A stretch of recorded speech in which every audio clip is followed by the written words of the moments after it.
বয়সটা ৩৩। টকবগে এক যুবক, গোলবারের সামনে অতন্দ্র প্রহরী, যিনি দাঁড়িয়ে থাকেন একাগ্র চিত্তে, শকুনের ন্যায় চোখ, দৃষ্টি একটাই, ৭০ সেন্টিমিটার পরিধির এক গোলাকার বস্তু। চোখ মেলে চেয়ে থাকেন সেই দিকে। ২০২২ বিশ্বকাপের ফাইনালে তার সেই বাড়ানো পা যেন ঠেকিয়ে দেয় ফ্রান্সের বিশ্বকাপ। সেই এমিলিয়ানো মার্তিনেজের ভাগ্য এখন যেন ঝুলছে সুতোয়। বয়স বাড়লে সংসারে বৃদ্ধ মানুষের যেভাবে মূল্যায়ন কমে যায়, ফুটবলেও যেন তার ব্যতিক্রম নয়। বয়স বাড়লে ফুটবলারদের নিয়ে আর দীর্ঘমেয়াদী পরিকল্পনা করতে চায় না দলগুলো। যদিও এমির পারফরম্যান্সে এখনও চির ধরেনি। ২০২৬ সালেও দলকে তুলে নিয়ে গেছেন ফাইনাল পর্যন্ত। ফাইনালেও ছিলেন চীনের মহাপ্রাচীরের ন্যায়।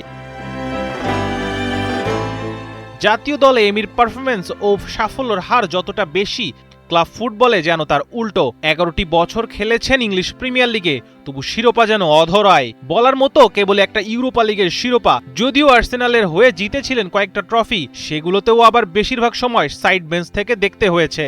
তবে এখন সবচেয়ে বড় প্রশ্ন, কি হতে যাচ্ছে এমির ভবিষ্যৎ? অ্যাস্টন ভিলাতেই থাকবেন নাকি যাবেন অন্য কোথাও?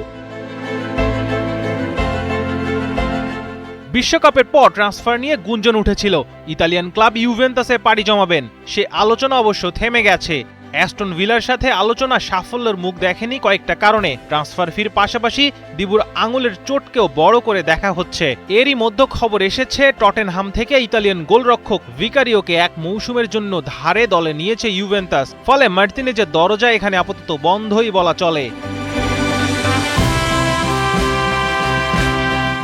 ওদিকে এমির পথের কাটা হয়ে অ্যাস্টন ভিলায় যোগ দিয়েছেন জাপানি গোলরক্ষক জিওন সুজুকি। ইংলিশ ক্লাবটি যে এমির বিকল্প খুঁজে নিয়েছে এই ডিলে, সেটি এখন দিবালোকের মতো পরিষ্কার। বিশ্বকাপের দুর্দান্ত পারফরম্যান্সের পর জিওন সুজুকির দিকে নজর ছিল অনেক ইউরোপিয়ান ক্লাবেরই। শোনা যাচ্ছিল পিএসজির সাথে চুক্তি প্রায় সম্পাদনের পথেই ছিল এই জাপানি গোলরক্ষকের। যদিও শেষ মুহূর্তে ইংলিশ ক্লাবটির সাথেই চুক্তিবদ্ধ হন তিনি। শুধু পিএসজি নয়, সুজুকির প্রতি নজর ছিল ম্যান ইউ থেকে শুরু করে চেলসি, এসি মিলানেরও। বিশ্বকাপে ব্রাজিল সহ প্রায় সব কয়টি ম্যাচে দুর্দান্ত সব সেভ দিয়ে নজর কেড়েছিলেন ফুটবল ভক্তদের। সেই সুজুকির প্রতি আস্থা রাখল Aston villa.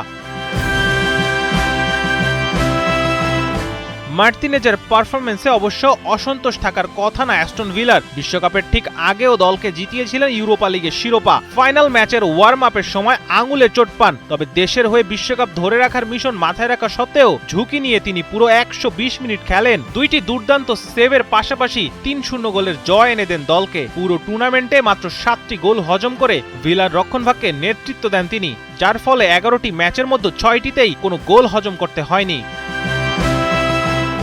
আর্সেনালে premier league career শুরু করা দিবুর জন্য এক সময় হাত বাড়িয়েছিল ইংলিশ জায়ান্ট ম্যানচেস্টার ইউনাইটেডও, কিন্তু দিবু যেন ভিলা পার্ককেই বেশি ভালোবাসেন। ২০২২ বিশ্বকাপ জয়ের পর তার চাহিদা ছিল আকাশচুম্বী, চাইলেই যেতে পারতেন বড় বড় সব ক্লাবে। তবু কেন আঁকড়ে রইলেন এই ক্লাব? এই সিদ্ধান্তের পেছনে লুকিয়ে আছে আরেক গল্প। মাত্র ১৭ মিলিয়নে ২০২০ সালে আর্সেনাল থেকে ভিলায় পাড়ি জমান দিবু। আর্সেনালে যখন তিনি ছিলেন কেবল রিজার্ভ গোলরক্ষক, তখন অ্যাস্টন ভিলাই প্রথম তার উপর ভরসা রেখে নিয়মিত সুযোগ দেয়। সেই আস্থার প্রতিদান হিসেবেই হয়তো ক্লাব ছাড়তে নারাজ তিনি। তবে ফুটবলে আবেগের পাশাপাশি বাস্তবতাও বড় নিয়ামক। সুজুকির উত্থান আর দিবুর চোট দুটো মিলিয়ে সামনের মৌসুমে সিদ্ধান্ত সহজ হবে না ক্লাবের জন্য। ২০২৯ সাল পর্যন্ত চুক্তি থাকলেও সে পর্যন্ত ক্লাবের প্রথম পছন্দের গোলরক্ষক হিসেবে খেলবেন কিনা সেটা এখন দেখার বিষয়। আলিফ খন্দকার, ৭১।